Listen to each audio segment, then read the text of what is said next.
Débat sur la révision ou le changement de la constitution en République démocratique du Congo. Des voix s'élèvent chaque jour qui passe. Question de fixer l'opinion publique. Pour certains, il y a lieu de passer en revue la loi fondamentale du pays en vue de réformer la res publica. D'autres, par contre, estiment que le pouvoir en place manigance pour prolonger le mandat du président Félix Tshisekedi. Face à une telle dualité, le constitutionnaliste Laurent Onyemba renvoie l'opinion aux articles 219 et 220 de la même constitution, tout en signalant que toute constitution est révisable. Cependant, la manière de la réviser est prévue dans la même constitution. Le professeur précise par ailleurs que les intitulations politiciennes ne peuvent ébranler la volonté du peuple. La Constitution est le pacte socio-juridique et politique qui scelle les liens spirituels et mystiques entre nos aïeux, notre génération et les générations futures.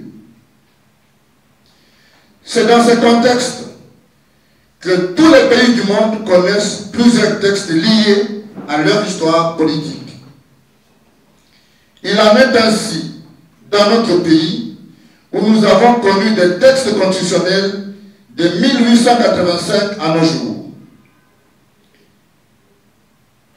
La présence thématique examine deux points axés sur l'état indépendant du Congo en termes de textes et l'avènement du texte constitutionnel aujourd'hui en vigueur.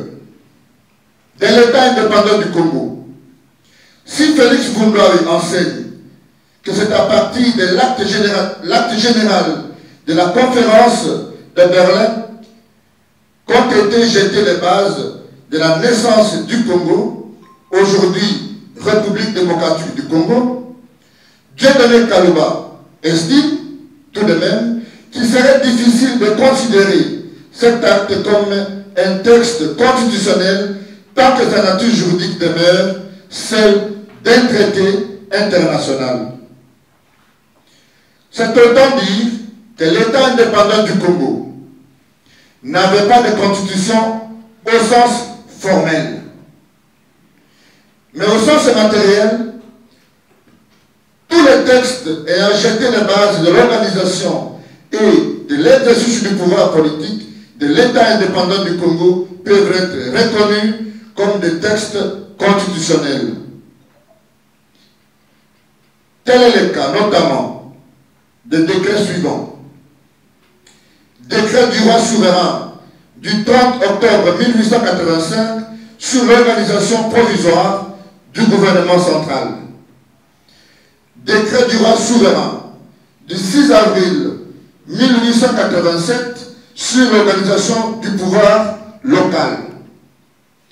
Et selon Dieudonné Kalouba toujours, ce marasme constitutionnel a perduré jusqu'en 1908. Cependant, il essaie de préciser qu'en 1831 naît la Constitution belge du 7 février. En cette période, le Congo était régi par la Constitution belge de 1831, telle que révisée par la loi fondamentale et la loi constitutionnelle du 7 septembre 1893, soit 1893, avant d'être régi par les lois fondamentales de 1960.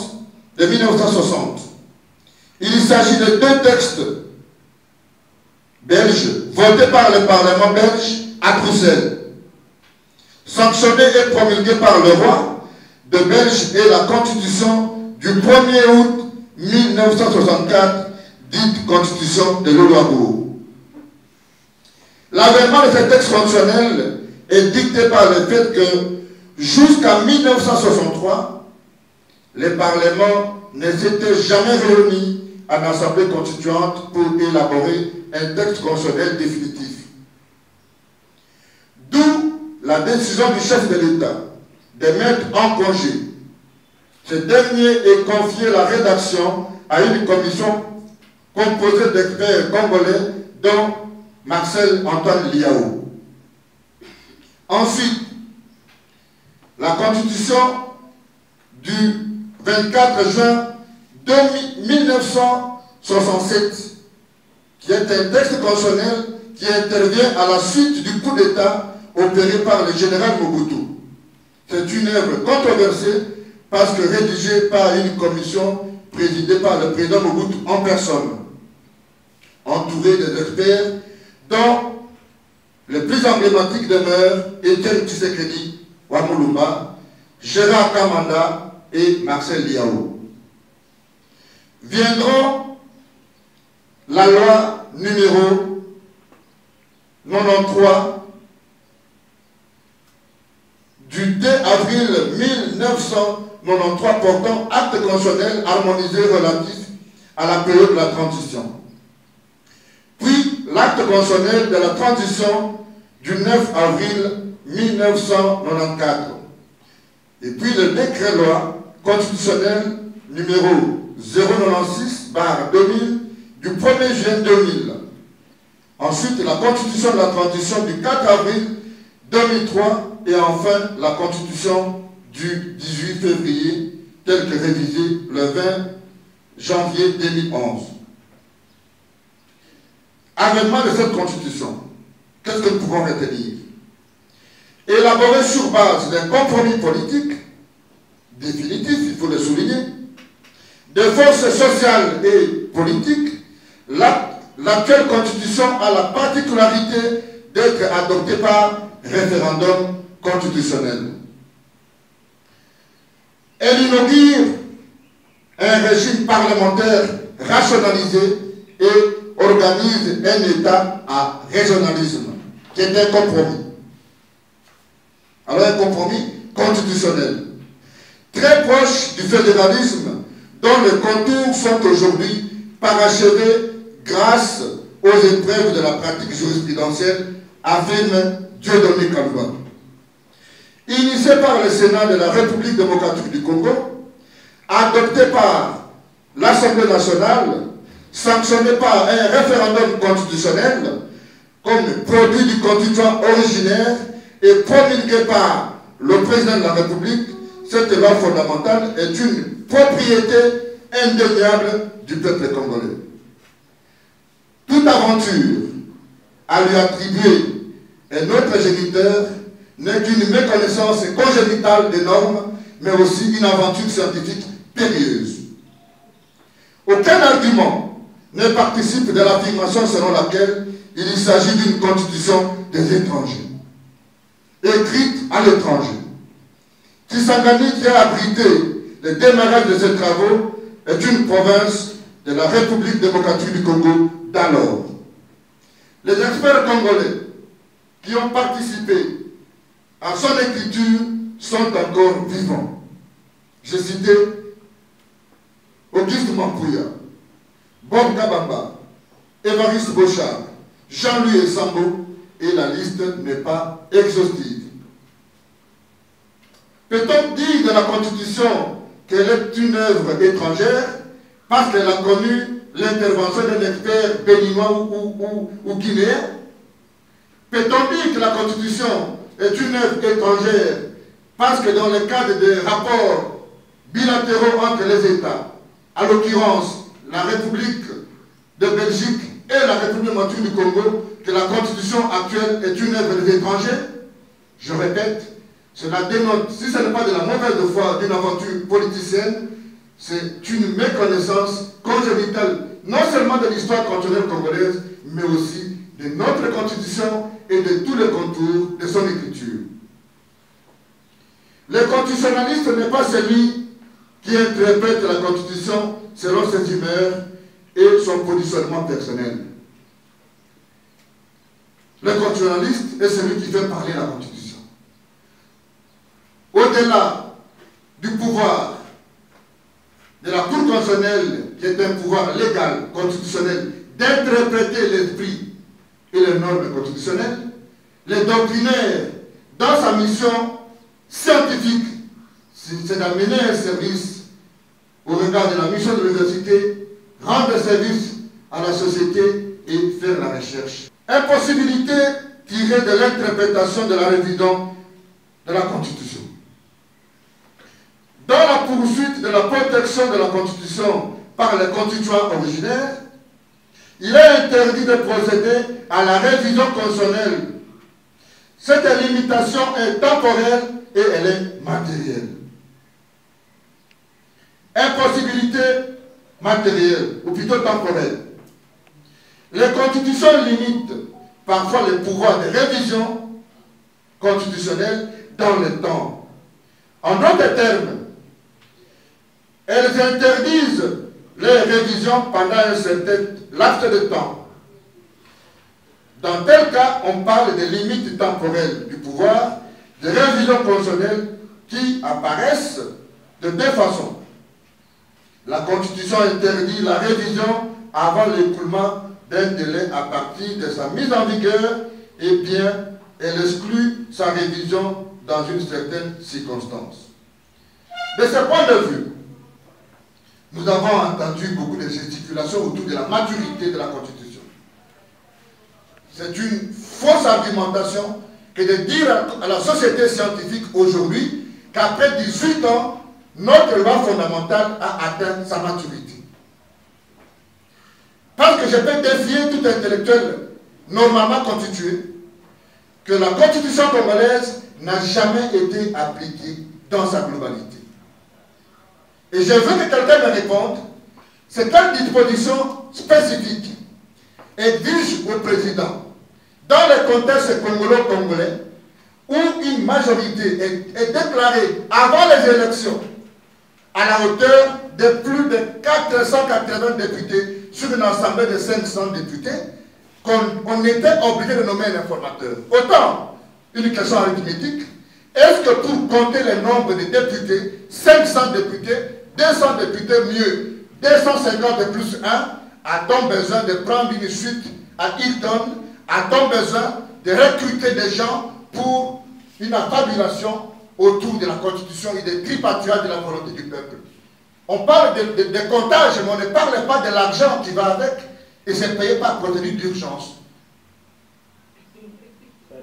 La lecture de la Constitution du 18 février 2006 permet de dégager que les limites temporelles sont prévues par l'article 219.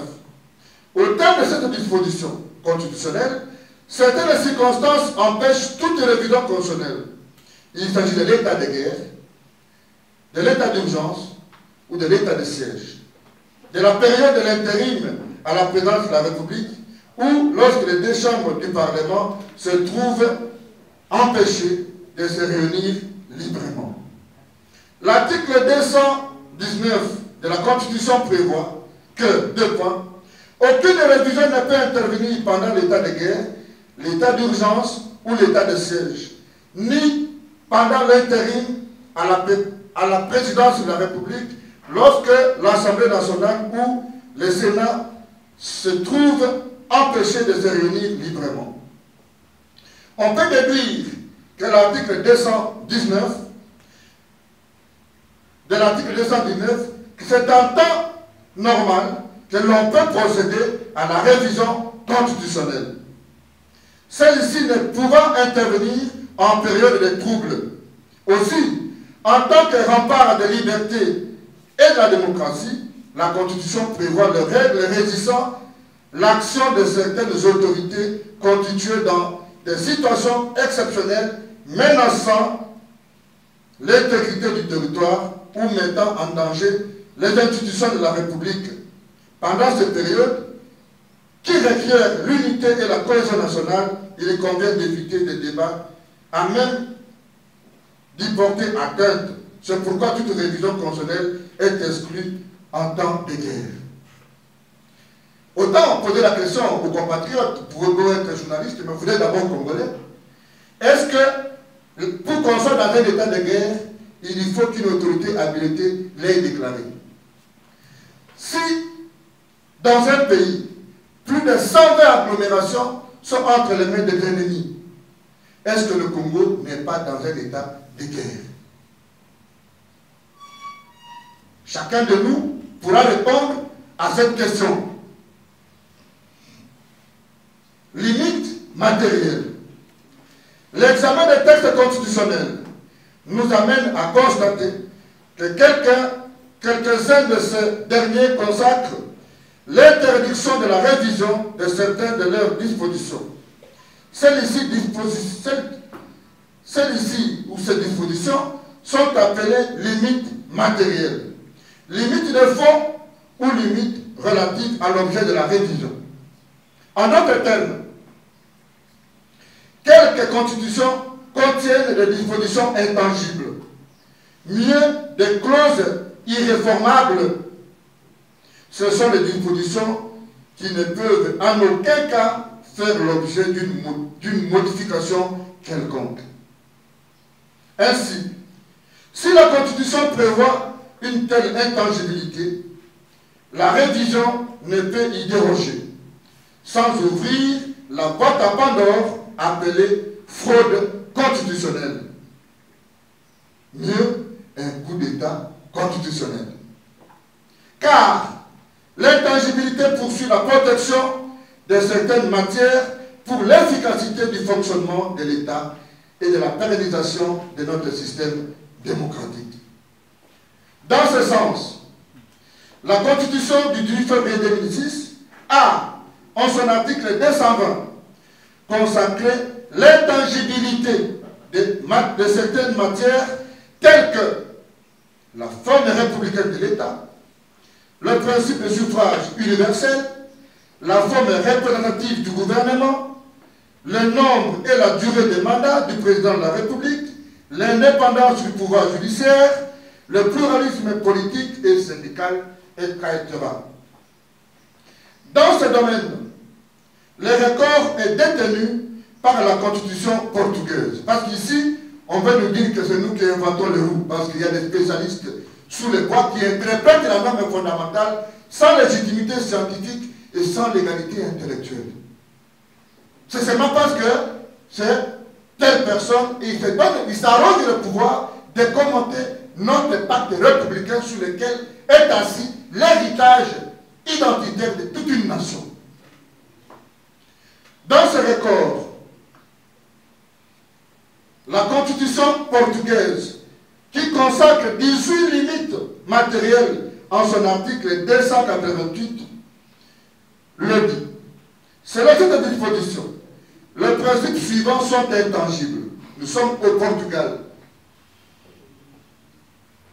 L'indépendance nationale, l'unité de l'État, la forme républicaine du gouvernement, la séparation des églises et de l'État, le droit, les libertés et les garanties des citoyens, le droit des travailleurs, des commissions de travailleurs, des associations syndicales, la coexistence du secteur public, du secteur privé et du secteur coopératif et social des propriétés des moyens de production, l'existence des plans économiques dans le cadre d'une économie mixte, le suffrage universel direct, secret et périodique, le système de la représentation proportionnelle, le pluralisme de l'expression et de l'organisation politique, le pluralisme des partis politiques, le droit d'opposition démocratique, la séparation et l'interdépendance des organes de souveraineté, le contrôle des constitutionnalités, l'indépendance des tribunaux, l'autonomie des collectivités locales, l'autonomie politique et administrative des archipels, des accords et Madère.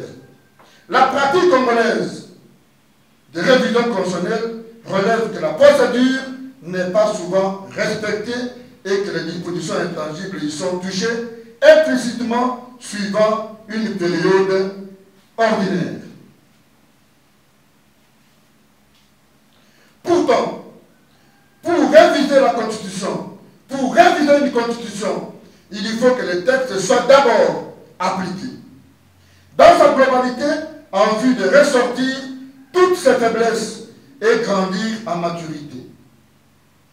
La Constitution congolaise est un gros bébé qu'il faut encore nourrir. La Constitution congolaise, je le répète, dit à ceux qui parlent de la maturité que la Constitution congolaise est un gros bébé qu'il faut encore nourrir. Elle n'a atteint aucune maturité à ce sujet. Il est inquiétant que ceux qui évoquent la révision constitutionnelle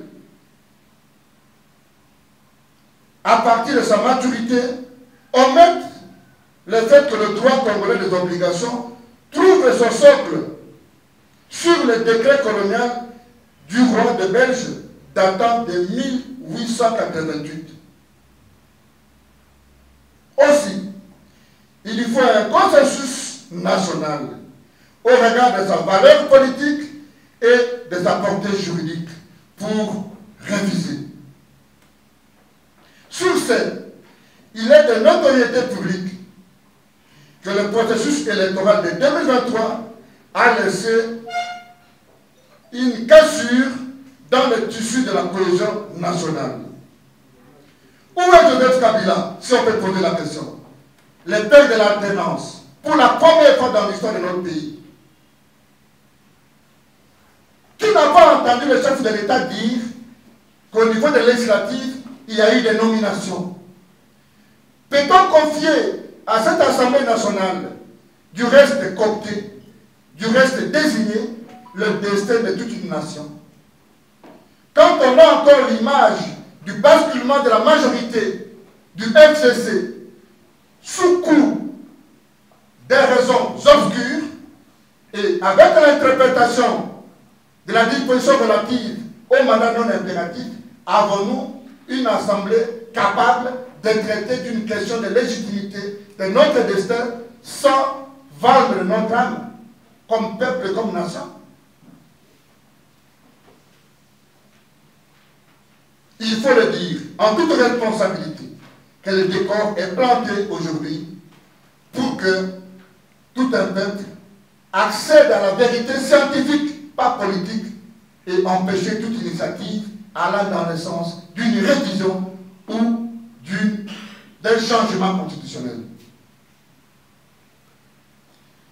Un processus électoral décrié par la corruption produisant des parlementaires fruit d'une vaste opération de nomination et de fraude décriée par le président de la République lui-même. Comment peut-on soutenir que ce sont ces députés qui devraient engager ces débats? La Constitution du 18 février 2006 pourrait contenir des dispositions obsolètes, mais qu'elle n'a jamais été appliquée pour en dégager les limites. Aussi, convient-il de les rappeler dans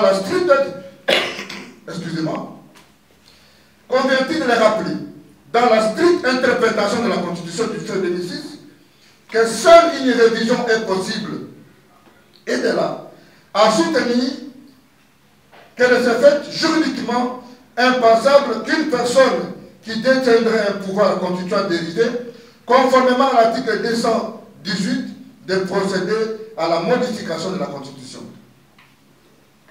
Nous avons entendu parler, et préparez-vous à l'entendre parce qu'il y a une vaste doctrine qui vient de naître sur les pouvoirs constituants décisifs. Nous avons entendu certaines doctrines, mieux certaines notions nouvelles, dans la doctrine, comme celle du pouvoir constituant décisif, faisant allusion au président de la République, ou lui donnant le pouvoir, des béquilles, de changer de régime, changer d'ordre constitutionnel pour une nouvelle République. Il est strictement nécessaire de saluer la conscience scientifique et de l'éveiller que le pouvoir constituant décisif n'est que l'attribut du pouvoir constituant dérivé et qui ne remplace pas la volonté du peuple qui est le pouvoir constituant originaire. En plus, la Constitution congolaise a déjà posé la question au peuple sur les options fondamentales. Pour que vous reteniez en un mot, on ne pose pas la question deux fois au peuple pour la même question ou sur la même question. Je demande à tout constitutionnaliste de Sorbonne, de Louvain, de Liège ou de Havard de venir me dire dans quel document jurisprudentiel, dans quel écrit doctrinal on a posé la question au peuple deux fois sur la même question, si ce n'est qu'un coup d'État constitutionnel. Même en France, le changement de la 4e République vers la 5e République aura été un coup d'État constitutionnel. Chers amis, chers compatriotes, qu'est-ce que vous pouvez retenir de mon exposé? J'ai tenté de vous démontrer que les constitutionnalistes n'interprètent pas la Constitution au gré de vagues. Ils ne s'étalent pas une conception, une compréhension de la Constitution selon qu'il a des intérêts ou selon qu'il n'en a pas. La Constitution est notre pacte directeur. Et je vous ai parlé de la valeur mystique, de la valeur spirituelle d'une norme. Si, en 2006, nous sommes partis au référendum et nous avons posé la question à la population, à nos parents, certains sont morts, sommes-nous d'accord pour cette constitution? Les parents ont dit oui. Ces parents sont morts. Regardez la valeur spirituelle d'une constitution. Ces parents sont morts.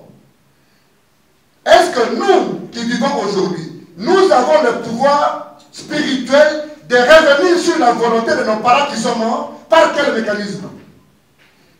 Mais il faut faire attention. Les gens doivent savoir que le principe, il est classique. Toute constitution est révisable. Que ce soit dit, toute constitution est quoi? Révisable. Et la manière de la réviser est prévue dans la Constitution elle-même. L'initiative, la procédure, les mécanismes sont prévus dans la Constitution. S'il existe cette disposition obsolète, encore qu'il faut qu'on engage les vrais débats sur ce que ça veut dire, une disposition obsolète, il ne faudrait pas que l'inaction du politique soit considérée comme une consécration de dispositions obsolètes. Et je vous en donne la démonstration. Est-ce que quand vous avez vous-même la majorité, vous savez que vous êtes parti aux élections avec 3 listes et que vous avez plus de 3000 candidats et que vous avez 400 députés, êtes-vous obligé à nommer un informateur? Dans la même histoire, nous restituons la vérité que nous avons connu des majorités beaucoup plus composites, des majorités beaucoup plus éclatées sous M. Matata, sous M. Mousito, sous M. Kizembe, mais que nous n'avons eu par moment de gouvernement premier s'est nommé ou le gouvernement est nommé dans 10 jours. Donc, les gesticulations politiciennes ne peuvent pas ébranler la volonté de tout un peuple. J'ai entendu certains constitutionnalistes de Sayo, parce qu'il y a maintenant des universités à Sayo, qui se donnent même le pouvoir de commenter la Constitution. Quelqu'un quitte les sciences infirmières, il devient spécialiste en droit. Nous sommes, nous, jaloux de cette qualité. Ok? Qu'est-ce qu'ils disent? Oh non, le Congo peut céder souverainement ou bien momentanément sa souveraineté.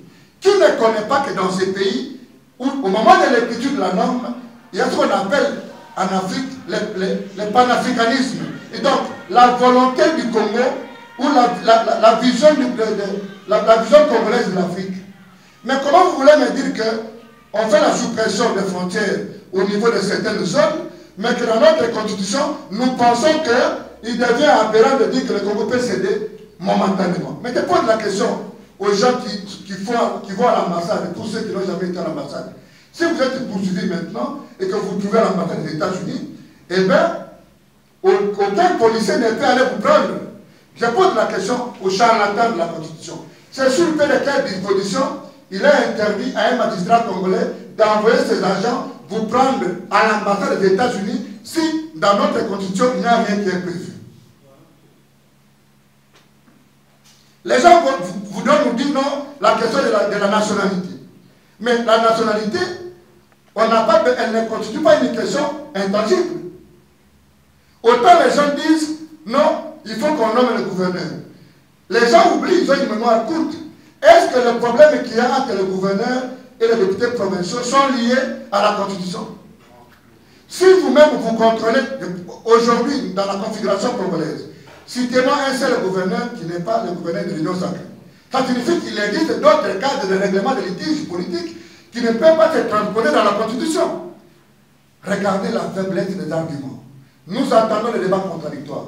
Et j'ai demandé à mon grand frère Augustin Kabouya qui a lancé ce débat pour dire, bon, est-ce que nous pouvons faire un débat loin délimité sur un salon scientifique pour que vous m'expliquiez un peu qu'est-ce que vous entendez par la Constitution et en quoi vous vous donnez, vous, le pouvoir de penser que le testament de votre grand-père, c'est le testament du peuple congolais. Il faut que la science, à un moment donné, parle. Et nous prenons la responsabilité d'affronter quiconque se réclamerait constitutionnaliste. D'où qu'il vienne, pour qu'il nous montre en quoi la constitution congolaise est devenue mature et qu'elle a été appliquée et qu'elle doit être changée et que son changement est fait ou bien corrobore avec le développement et la cohésion nationale. Mais aussi, l'idée qui est fausse. Si vous changez la constitution sans un événement important, l'unique manière de changer de république, l'unique manière de recommencer la réécriture d'une constitution, il faut un événement extraordinaire. Comme une révolution, ça s'est fait chez Compaoré, comme une rébellion, comme ce que nous avons connu sous l'Afrique, avec toute l'évolution. Et je vous ai donné l'économie de l'évolution de nos textes avec toutes les constitutions, toutes les transitions. Quand vous vérifiez, Mobutu fait un coup d'État à 1965, il y a un acte constitutionnel de la transition et il écrit plus tard une constitution de Lougabourg. Il y a des textes constitutionnels provisoires, mais chaque texte constitutionnel définitif n'est qu'un texte qui est le produit d'un événement. Encore que ici, la constitution de 2006 a été sanctionnée par le peuple. Et se livrant au jeu de questions-réponses, Laurent Oniemba a fait face à Nicole Pochot et d'autres journalistes. Le chef de l'État et sa famille politique tiennent mordicus à la révision de cette constitution. Selon vous, quelle peut être l'opportunité d'entamer cette réforme? Ici est de signaler que le constitutionnaliste Laurent Oniemba a invité le secrétaire général de l'UDPS, Augustin Kabouya, à un débat contradictoire sur la révision de la Constitution.